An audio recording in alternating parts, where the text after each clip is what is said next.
Hi everybody, this is Bo from Bo to Fitness, and in today's video we're looking at let's see if I can get a thing in the screen here, how to use a food scale for more accurate tracking on MyFitnessPal. So you probably won't really be able to see me that much in this video, but you hopefully can see the food scale on the table here as I go through this kind of tutorial.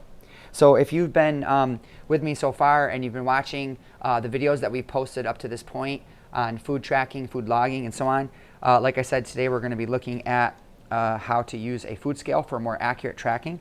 One of the things I want to first point out is that, bear in mind, this becomes more important when you are not eating the right foods. In other words, if you're really eating a lot of processed food and you're not eating like whole natural foods, you tend to have to resort more to tracking calories and things like that in order to make sure you don't overeat. It's not no one's ever going to get obese eating broccoli, right? So if I just said here, eat raw broccoli, no one's ever going to overeat that. So if I was just eating nothing but broccoli, I'm probably not going to have to weigh that on my food scale because I'm never going to overeat broccoli. It's when we get into the processed stuff that we start essentially overeating, and we have to really keep tabs on tracking properly to make sure that we don't exceed our calorie allotment for the day. Now, also, in addition to that, if we're trying to eat in such a way that we can promote the growth of muscle and promote fat loss at the same time, we've already made a case for why tracking macros, protein, fat, and carbohydrate, is going to be more conducive to that end than just tracking calories. So today with the food scale, we're going to go into some tips and tricks for using the food scale that you're going to want to be aware of.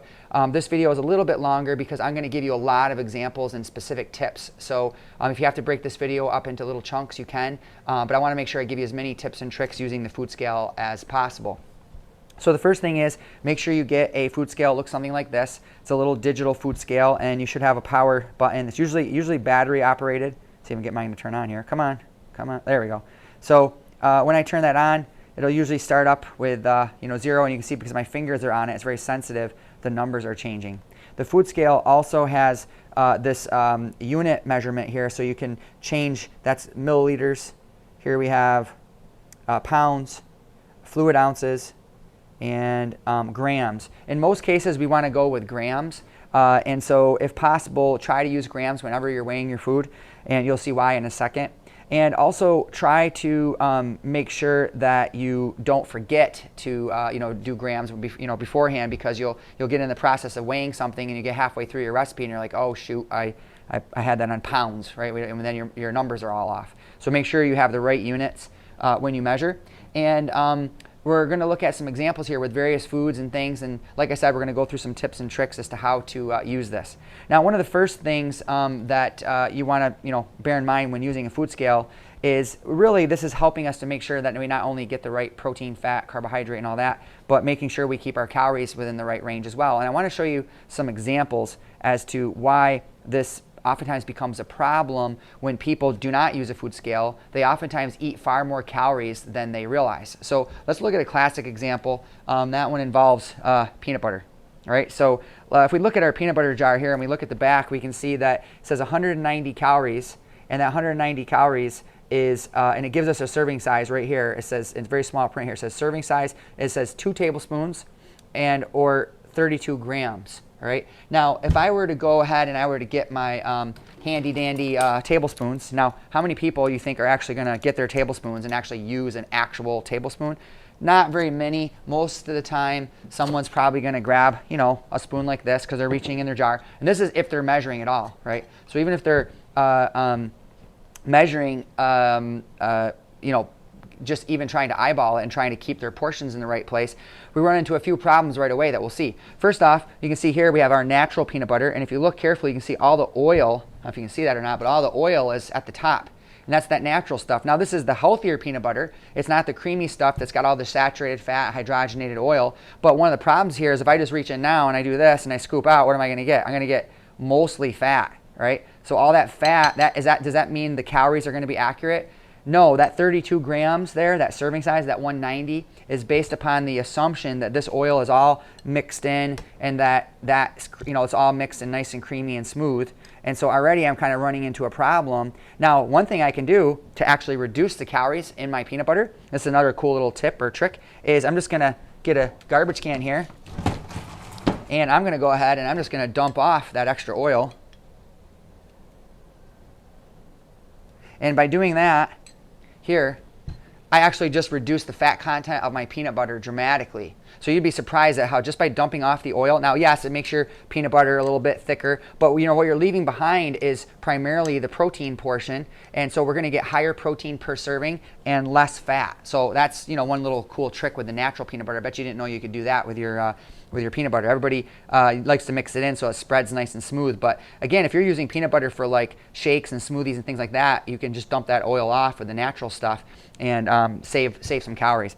But now let's look at our next problem. So now we remember the serving set, it says 2 tablespoons. So I'm just going to get a little bowl here.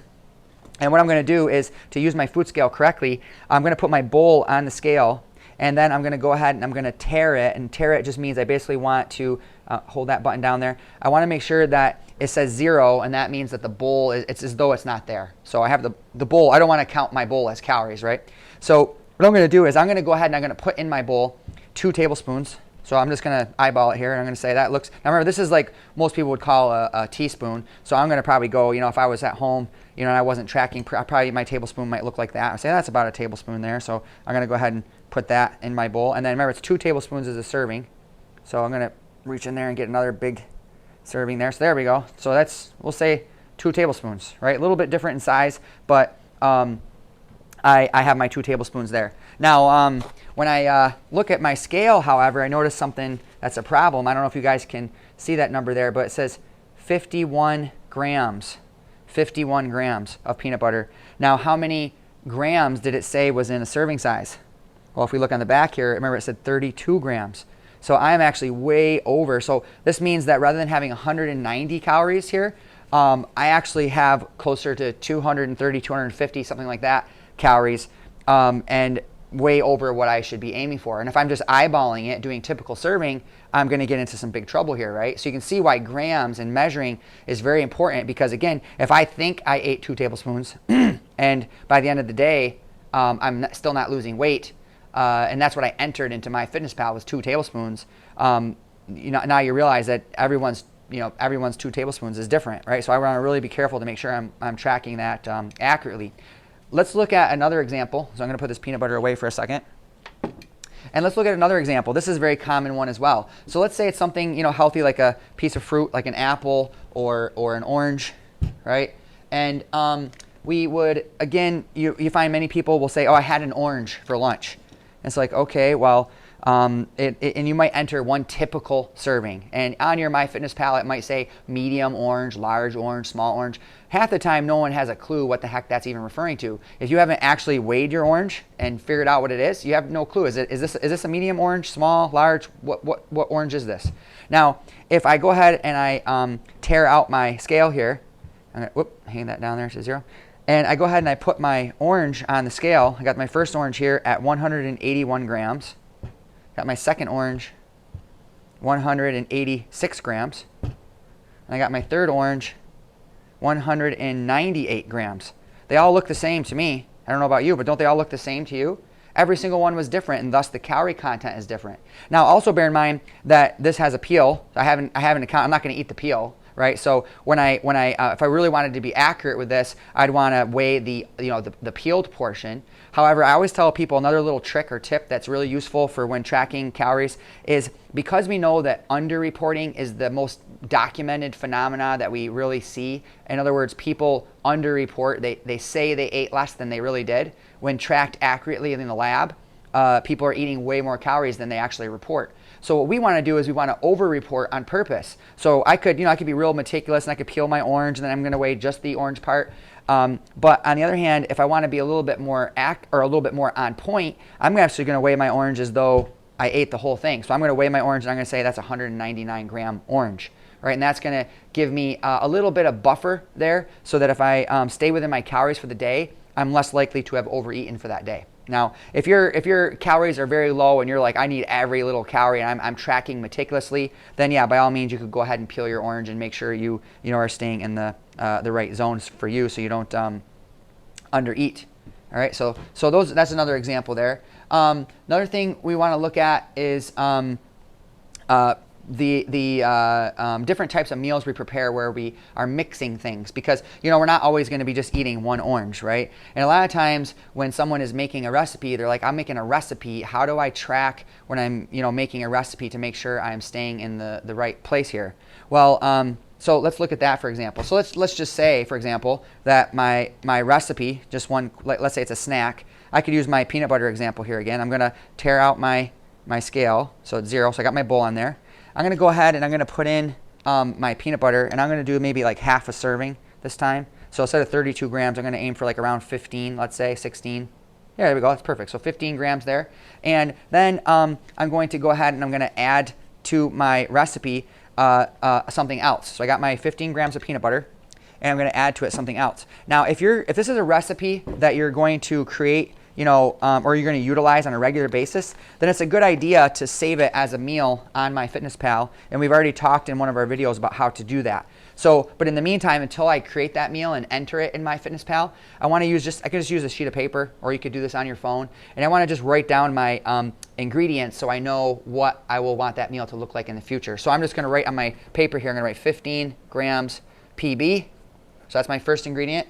And then I'm going to go ahead and I'm going to add in this case, I'll just do peanut butter and apple, right? So I put my apple here. Now, again, I could slice this all up, put all the cubes in there. But if I want to, again, have a little bit of that buffer zone, I'm going to count the core, which I'm not going to eat, as part of my weight for my apple. So now if I put the apple in the bowl with the peanut butter, you notice my number is going to be inaccurate because I haven't tared the scale yet. Remember, I still got that 14 grams of peanut butter.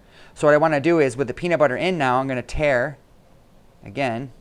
So now my peanut butter and my bowl are 0, and now I can put my apple in, and I can see that I have a 164 gram apple. So I'm going to 164 grams of apple. I'm going to put that on my sheet of paper, and now I can go ahead and I can save that as a recipe or as a snack, and that's going to give me the exact calories on there that I need, so I can make sure that it's on track. So you just want to make sure that however you do that, you tare it properly so that your recipe is accurate. Okay. So now you could also do that with, let's say you're doing a more elaborate recipe. You would just follow that same process of adding one ingredient at a time. Sometimes you're doing this with a more complex meal. So let's look at another example of preparing like for meal prep. If you're doing some like bulk prepping and you want to really try to get everything as accurate as possible. So I'm going to put this away. And so let's say that we're doing like a Sunday afternoon, and we're going to make up a bunch of meals in advance. And I've already talked about how this is really useful for having these things quick and on the go. If I look in my freezer over here, I'll just pull out some here so you can see. I have quite a few meals right here that I keep with me that I've already prepared. So I'm just going to pop a couple out so you guys don't think I'm making this up here. So you can look, I just had these in the freezer. These are meals that I prep that I eat. And you can see they're in these little containers. They're all frozen in the freezer. And if I were to pop the top off of one here so you can look and see what's inside. Your meals don't need to look like this, but I want you to just get an example. So you can see in here I've got my some sweet potato, purple and orange sweet potato.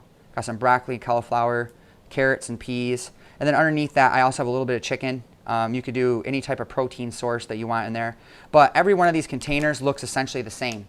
Now, how I went ahead and prepared these meals, let me show you how that process looked. And then as far as how you would use that with a food scale. I'm just going to pop these back into the freezer so they don't thaw out on me while we're doing this video. So the first thing that I did, all right. So the first thing that I did when preparing these meals is I got my storage containers out. So let's say you have your storage containers like this. I like the ones where they have the compartments, but it's cool too sometimes to have, it depends if you want your ingredients to all kind of blend together, then getting the ones that have the, the one container, if you don't mind them all blending together, then that's totally fine. But if you get these compartment ones, these are great because then you can separate out your foods if you'd like to keep the flavors a bit separate.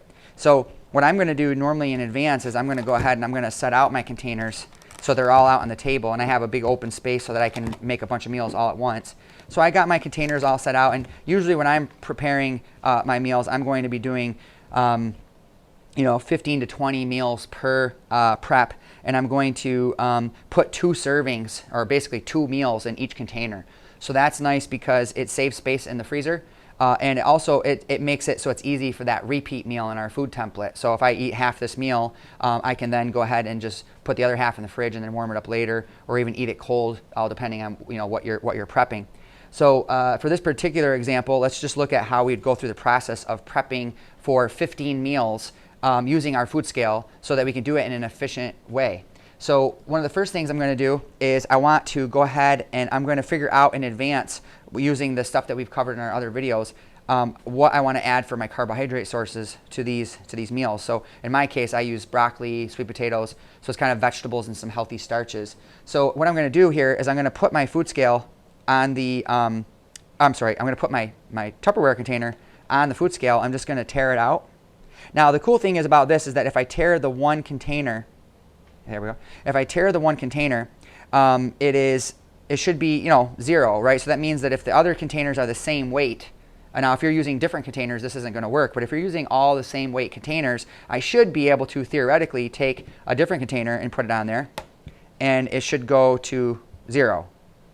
There we go. See, so that's the same container, right? So now this is easy when we do one ingredient at a time because all of our containers should have the same weight. So if I have all of these at 0, and let's just say that I'm doing broccoli as part of my my food prep here. So I put my container on the scale, and I'm going to put my veggies over on the big side here. I'll tear it out at 0.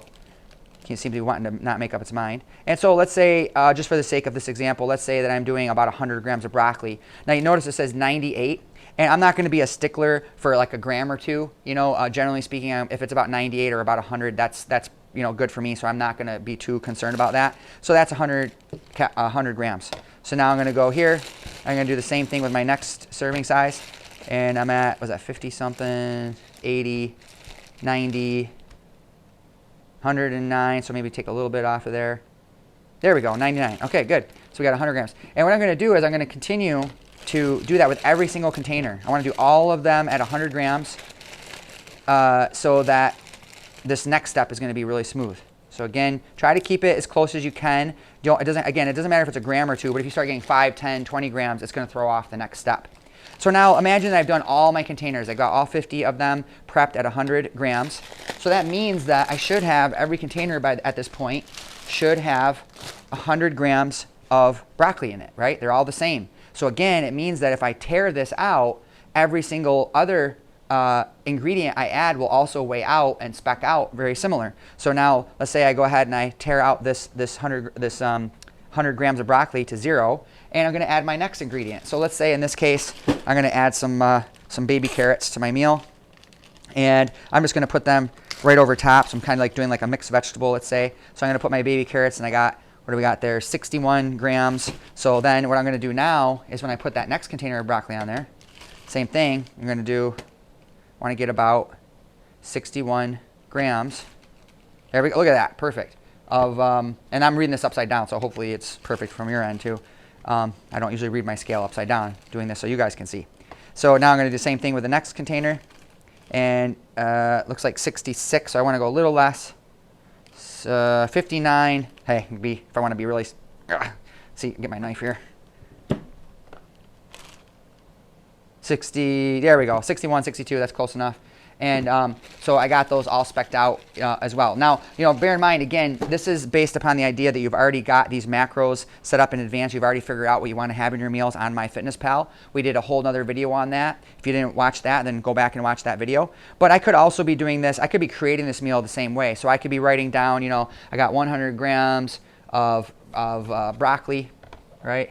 And then I could write down I got 61 grams of carrot.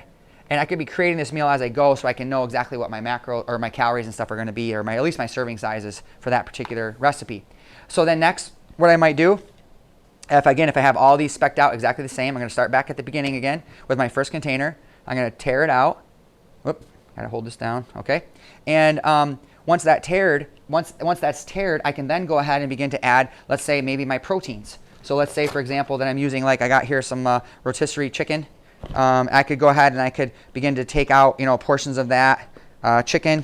And remember that if you're taking out this is another big issue here, is if you're taking out proteins, that the different parts of the animal are going to have higher fat content than other parts. So you're going to want to try to stick with the lean portions so that your protein per box is the same, as well as the fat content. So this one's already been plucked pretty dry of the protein, but I would go ahead and I'd put my protein in there. Let's just use, just so I have an example here that you guys can see, let's just pretend, I'm going to use a pretend protein. We'll put a protein bar in there, okay? All right, you wouldn't put a protein bar in with your broccoli, but just pretend that's like chicken or tofu or something like that. So now I got my protein, my veggies, all in there. And what I'm going to do next, the last step here, is I'm going to, again, tear that out. So I should have in every container, I should have an equal amount broccoli, carrot, protein. And again, these meals can be as elaborate as you want as far as what you're putting in them to just make sure that your protein, fats, and carbs are staying in the right place.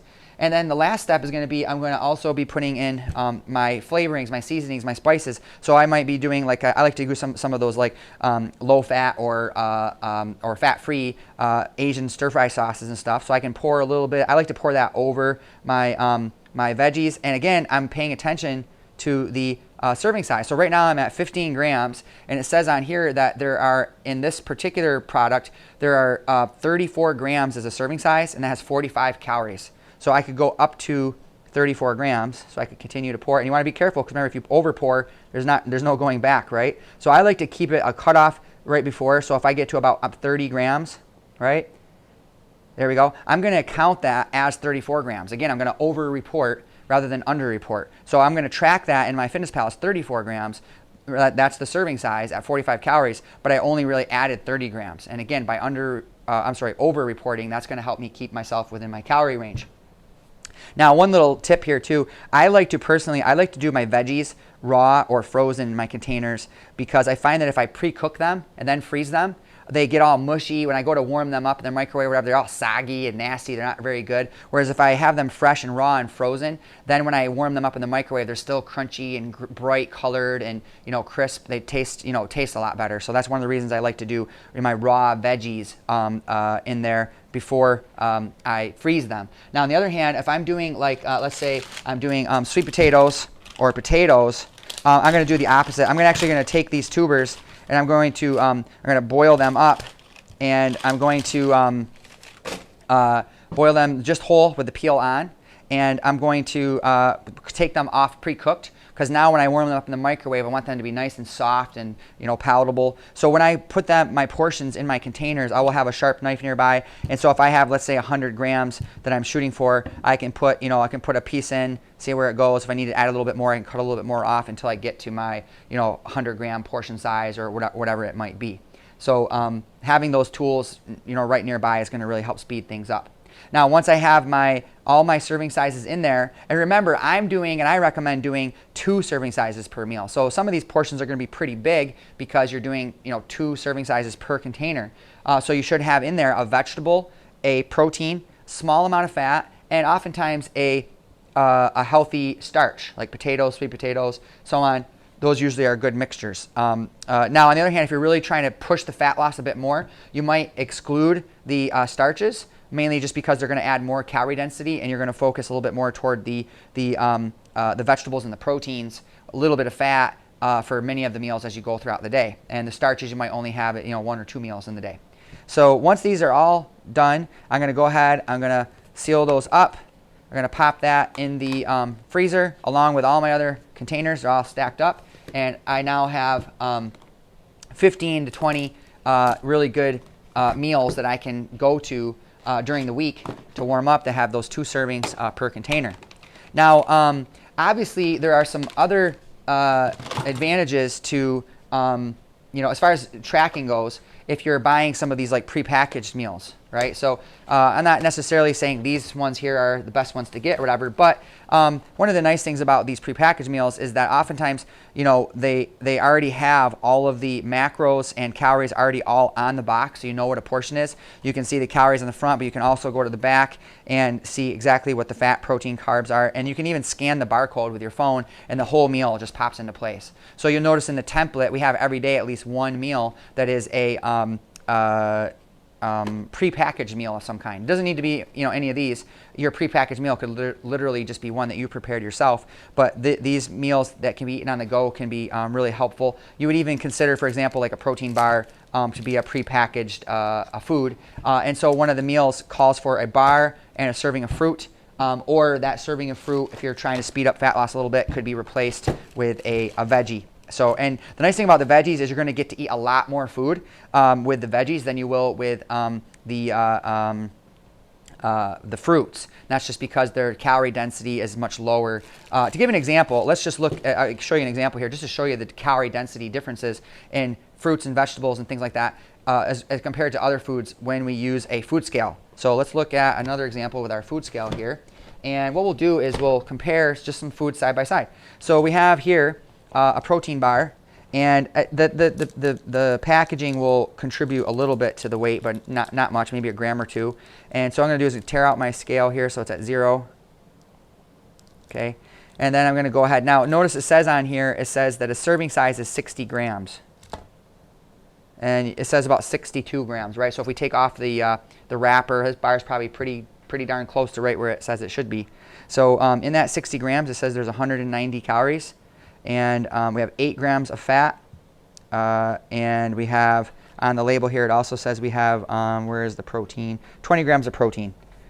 All right, so interestingly, the protein in this case, we have total calories is 80 calories from protein, and when we look at our fat intake, we have 72 calories from fat. So this is advertised as a protein bar. You see here it says protein bar. But we could make a strong case that it's actually a protein fat bar because we have almost the same amount of fat as we do protein from a calorie perspective. So while it is high in protein, it also has a lot of fat. Again, 72 calories from fat and 80 calories from protein. So just a little bit more calories from protein than fat. But again, you notice on the front it doesn't say fat bar, it just says protein bar. I'm not trying to say these are bad bars, but I just want you to bear that in mind. Now that bar, like I said, weighs 60 grams as a serving size, and that's 190 calories. So let's compare, and we'll go to baby carrots. Right now, if we look on the back here, it tells us that a serving size is 30 calories per serving, and a serving is 85 grams. 85 grams for a serving size, 30 calories. So remember, the bar was 60 grams, and here a serving is, I'm going to use a bowl for this so I don't make a mess. So let's put a bowl on there. And again, let's just compare. Let's see how many baby carrots do you need to eat in order to get the same number of calories as one protein bar. All right, so that means that we're going to need, well, one serving size is 85 grams, so let's start there. So that's 70, 71, 91, so getting close. There we go, 85. Okay, so that's one serving size. That's 30 calories. All right. So now if I were to double that, I'm gonna have to do some math here. I think that's 170, I believe. 85 and 85, right? Is that 170? I think. 70, 154, 165, 174. So we're pretty close right there. All right. Whoop, there goes my carrots flying. All right, 170. There you go. So that's 170. So that's 60 calories.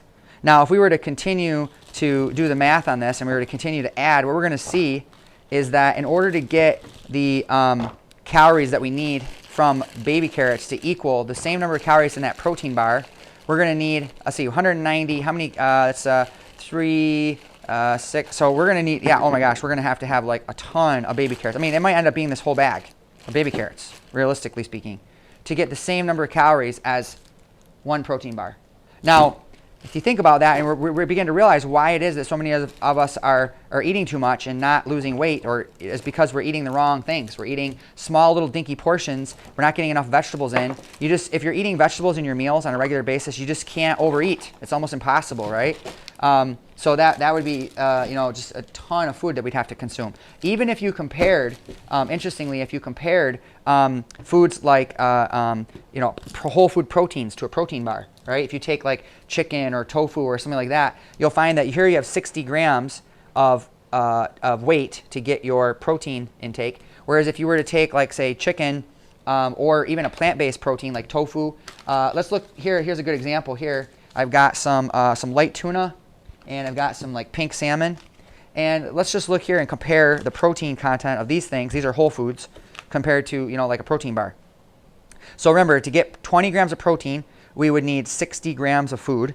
And over here we have, let's see, and let's look at our salmon. Actually, let's go to our tuna because that's going to be a little bit lighter first. So we have 17 grams of protein in 74 grams, or which is 1 pouch. So this whole pouch of tuna is 17 grams of protein and only 70 calories. So now if I want to get to 190 calories, if I eat 2 packs, that's what, 140 calories? So we're getting a little bit closer. So I'm going to need a little bit more than 2 packs of tuna to get to my protein target, to get the same number of calories as in one little protein bar.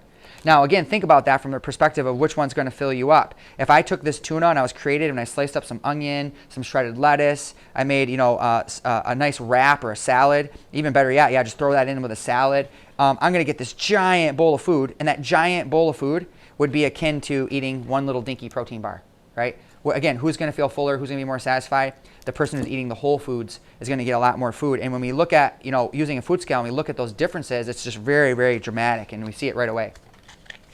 All right, let's look at another example. This is a biggie. This is probably one of the biggest no-nos when it comes to tracking food, and it has to do with things like cooking spray. I saw a video this morning, and the girl says, yeah, I just put my cooking spray, 0 calories, in my pan, so I'm all set. And right away, I start to cringe because we know that cooking spray is not, as much as you might think, is not 0 calories. So we look here, and we can see it says 0 calories, but the problem is, it even says total fat 0. But we have a big problem here because when we look at the ingredients, and it says the number 1 ingredient is canola oil. Can you explain to me how you can have a whole bottle of canola oil and yet have 0 calories, 0 fat? That's impossible. Why is that? Well, because we look a little closer here, and we're going to look at the top here, and it says serving size is 1/4 of a second. 1/4 of a second. That's what a 0 calorie serving size is. So meaning they're saying that there's so little fat in 1/4 of a second that we're just going to say it's 0. Now, is there still calories in that? Yes. But it's so little, we're just going to say it's 0. Now, let's try to see if we can spray 1/4 of a second into our bowl here and see what that looks like. So let me tear out my scale, and we're going to try 1/4 of a second. Everybody ready? 3, 2, shake it up here first. 3, 2, 1, go. Ah, shoot, I think that was still 1 second. Didn't even really show anything on my scale, but I think it was actually more than 1/4 of a second. I think it was 1. I don't even know how you count 1/4 of a second. How do you count 1/4 of a second? Let's try again. 3, 2, 1. Oh, no, still about 1 second. Now, when someone sprays in their pan and they're, preparing food, do they go, like that, or is it more like this? And you get your pan all nice and greasy, and it's calorie-free, right? Well, no, it isn't. And we look here, and we can see that when we look at our food scale, and I didn't even really spray that for very long, and you can see that we had about 3 grams. My number's disappearing on me here, but we had about 3 grams of oil that was sprayed in there. So again, if I'm over here like this and spraying this around, I'm going to get a lot of extra calories that are going to pop in there that are going to add up really quickly. So all that oil that's in my pan, I'm getting about 9 calories per gram. So if I have 3 grams of fat that I just sprayed in there, that's 27 extra calories that I just added in unintentionally without even realizing I'm doing it. And heaven forbid you're spraying all over the place and putting it in there, or using solid fats. So we got to be really, really careful with our cooking spray. You always want to add a few extra grams of fat to your meals when you use this for, cooking and whatnot. All right, let's move on to another example. Move this out of my way here. All right, so another one that's very common that we want to account for is our coffee drinks. A lot of us like to do our coffee drinks. I got one of my coffee. I'm still sipping this from this morning here, so apologize. My cup is kind of dirty there. But so I got my coffee drink, and so let's just imagine I already have a little bit of my creamer and my milk in there, so it's kind of light colored. But let's just imagine this is plain black coffee. So I'm going to tear out my cup, and I'm going to go to 0 on there. And right away, might be running into a little bit of an issue that's confusing for many people, and that is when they look at their creamer bottle. Let's say we're using this is almond milk creamer here, and it says on the back here, it says the serving size is 1 tablespoon, and it says that, or 15 milliliters, and we've been tracking in grams. Now, many people say, so what do I do? Do I switch to milliliters? Well, yeah, that's one option. You could, I could take my units here, and I could switch it to milliliters. And I could go ahead and let's say I'm going to put a little creamer in here. And a serving size, it says, is 15 milliliters. So I'm going to go ahead and just pour a little bit in here, see if I can get about 2, 3, 4. Now again, keep it shy. When you're pouring liquids, don't go the full amount, right? Or if you're going to do, let's say, double or triple, just always do a little less, right? So that way you don't ever over pour, and you're also going to have a little bit of that over reporting from what you actually really consumed. Now you notice that I have 13 milliliters, but if I change the units here, it's going to show me, try that again. It's going to show me it's like what, 0.5 pounds, I think, 0.5 fluid ounces. Let's go to grams. Look at grams, 14 grams. Most cases, not always, but in most cases, your grams are going to be about the same as milliliters. So that's a little cool little trick. And most of the time, you can just swap those out interchangeably. So now I know I've added my creamer. I've added an additional by doing that that one serving, which was a really dinky serving. Most people are going to pour quite a bit more than that. Notice that it says with 3 servings, which is like 3 tablespoons, or let me see, was that 4 tablespoons, 120 calories. Whereas 1 serving, which would be that little dinky amount, 30 calories. So you want to make sure you're accounting for those things when you're adding those into your, your recipes. All right. Another one I wanted to show you guys real quick is a little tip for when you're prepping not just cooked meals, but even things that are prepared, just quick little healthy snacks on the go. I'm going to give you one here to take into consideration before we finish this video up. I know I've taken quite a bit of your time, but I really wanted to make sure we covered all this. So a couple little tips while I get this next one prepared. Cooked versus raw. So notice that if I take a raw sweet potato and I tear it, or I weigh it, it's going to be different than when I cook it. Foods that soak up water are going to be heavier after they're cooked, whereas foods that are shrunk or shrink during cooking, like say meats, are going to be smaller. So it's really important that we understand that when you're cooking something that soaks up water, you want to weigh it before you cook it. So let's take, for example, oatmeal. If I'm cooking or preparing oatmeal as a let's say this is going to be one of my quick meals, and you can make little oatmeal packs at home that you can have ready to go, so you don't have to buy the overpriced prepackaged oatmeals. You can just make your own. Get some Ziploc baggies, and we're going to actually measure this dry, because when we add water to it, it's going to change its calorie density because of that added water. It's actually going to make it have less calories per serving, right? So if I did a tablespoon of this stuff dry versus a tablespoon of it wet, the wet is going to have a lot less calories per tablespoon than the dry, if that makes any sense, because it's absorbed so much water. However, if I were to cook a protein, a lot of the fat and water content is reduced, and subsequently the calorie content is more concentrated. So if I weighed out 3 ounces of raw chicken and 3 ounces of cooked chicken, which one is going to have more calories in it? It's going to be the cooked chicken will have more calories if it's 3 ounces, right? Because I have the same weight, but one is more calorie dense because they have the cooking process. So you have to be aware of those differences. Same thing goes for vegetables. Again, if I cook my broccoli, the broccoli is going to shrink a bit, but it's also going to become more calorie dense, right? Spinach, if you ever weighed out like a cup of like raw spinach, it's not going to be very much weight, right? Whereas if I did a cup of cooked spinach, it's going to be a bit more concentrated, and so you just want to bear those differences in mind. Now, so when I'm making these little oatmeal bags, you can make high protein oatmeal bags that are quick and easy to grab on the go. And what you're going to do is figure out your predetermined amount. In this case, it says 1/4 cup is a serving size. That's 140 calories. And again, try not to use cups, because let's look at an example here. I'm just to make the case here. So I got some measuring cups here. Let's see if I can find a 4th cup. Okay, so we got a 4th cup here. It says it's a serving size. And let's say that I'm using cups as my guide here. So I'm going to go ahead and I'm going to take my 1/4 cup, and let's tear out my scale here first. Okay, and I'm going to scoop up 1/4 cup, and we're going to see right away where we run into a problem. So I got my 1/4 cup. I'm going to dump that in my bowl, and it says 35 grams. What's the serving size on here? 30. Well, hey, look at that, 35 grams right on the bat. So right off the bat, it doesn't look like anything bad happened there, right? But not so fast, not so fast. A couple of things. First off, notice that when we look at the cereal here, this has sunflower seeds, raisins, almonds, oats, and if we compare it to, let's say I'm gonna do a different scoop this time. I'm gonna put it over here so you can see the differences here. Let's put this one down here, and we'll put this one up here. You notice that if I were just eyeballing this, I go 1, 2, 3, 4, 5, 6, 7, 8. I count 8 raisins in this serving up here. Down here, I see 1, 2, 3, 4, 5, 6, 7, 8, 9, 10, 11, 12, 13, 14, 15, 16, about 20, 25 raisins and dates that are mixed in there. Are these the same number of calories per scoop? No, the manufacturer is taking the entire product and they're dividing up all the energy in that product into individual serving sizes. And what we don't realize a lot of times is that when we're mixing these scoops and things out, we end up having one serving is going to be higher calories than another. And again, that's part of the reason why many times we underreport our food intake. We don't realize that it's not quite straightforward as we might consider. The other thing is those who are using measuring cups oftentimes make the mistake of, they're like, oh, a serving size is 35 grams. They take their scoop. They got this big giant heaping scoop. They want to get as much as they can, and now 38 grams. So what happened there is I just essentially added a few extra grams, and that's going to add up over time. So we want to watch out for that. Now let's say that I have my ingredients tiered correctly, and I'm going to do, in this case, let's say 2 servings. So we'll do that's 34, and 34 is 68. So I'm going to do 68 grams here.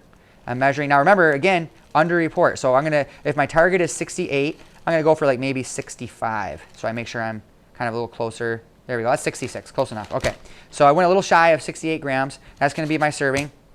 And I'm going to make some little high protein bowls. Now, rather than trying to dump this out and go back and forth, I'm going to show you a way to make a bunch of these little high protein snacks that you can, or breakfast if you want. This is cool because it's already got the healthy fats in there. We got the raisins, the dates. It's already kind of nice and seasoned. But I'm going to go ahead and I'm going to add some cinnamon to this here. And I'm not going to worry about weighing my cinnamon. The spices you can almost treat as calorie free. Some of them are a little bit higher fat. You have to watch out for. But in this case, we're not worried about cinnamon. I'm going to go ahead and tear out my scale. And I'm going to add my next ingredient. So I want to make a high protein treat here. And so I'm going to go ahead and get my protein powder. And a serving size here, it tells me to get 20 grams of protein is 30 grams. So I'm just going to, you can just use, because I'm using a food scale, I don't have to use the scoop. I'm not even really going to trust the scoop in there. I'm just going to go ahead and measure that out. And again, I want to get it, make sure I don't go over. So I got 22 grams, 28. There we go, 30 grams. 30 grams of protein in my little baggie there. And I have one more ingredient I'm going to add to this. Now, I'm going to do it here as this is a demonstration, but I would recommend that if you're doing this at home, blend up or grind your flax seeds in advance. I'm just going to do this for the sake of this illustration. But let's say I'm going to add about 1 tablespoon of ground flaxseed, chia seed blend. A serving size is 2.5 tablespoons. I'm going to just add 1 tablespoon. So that means that I'm going to add 15 grams instead of 30 grams to this mixture. And remember, this is one of the tips for the day, is every day you want about 1 tablespoon, 1 to 2 tablespoons of flax seeds that are there. So remember, now what I did here is I didn't tear it, but I know that I was at 30 grams for my protein, so I'm just going to go to 45 total. And again, I'm always going to try to go just a tiny bit less so I don't overshoot here. And we'll go, so there's 39, 40, 41, 42, 43, 44. Okay, we'll go to 44 grams. So I got my flaxseed, chia seed blend. Normally, again, I would have that ground up in advance. And it's just going to be a little bit more bioavailable. And so now I got high protein, high fiber, a yummy bowl of my own pre-made quick high protein snack. And then I'm going to save these in these little freezer baggies here. So I'm just going to take my bowl here, and I'm just going to dump that into my baggie here. And then I just want to get the air out of there, so I'm going to settle that down, roll it up here. And I'm just going to fold that in half. And then I'm going to continue that same process with my other bags. Now remember, rather than doing each bowl, that whole process again, I'm going to, just like I did with my containers, I'm going to measure everything in advance. So I'm going to do, the 2 servings of my cereal in each baggie before I start adding everything else, so I can keep that pretty consistent. So that is all I have right now for our food scale logging for today. I hope you found at least something in that presentation helpful. And remember, if you need more help or more guidance, you can always contact us here at Boda Fitness, and I'd be more than willing to sit down with you and work with you one-on-one. I coach a lot of people one-on-one with nutrition, and we really get great results doing that. So I look forward to seeing you in our next video, our next task. Remember, this was task 13, so you'll be moving on next for our next task to task 14, which is how to create and save customizable meals on MyFitnessPal that perfectly fit your macros. So I look forward to seeing you guys in that next video.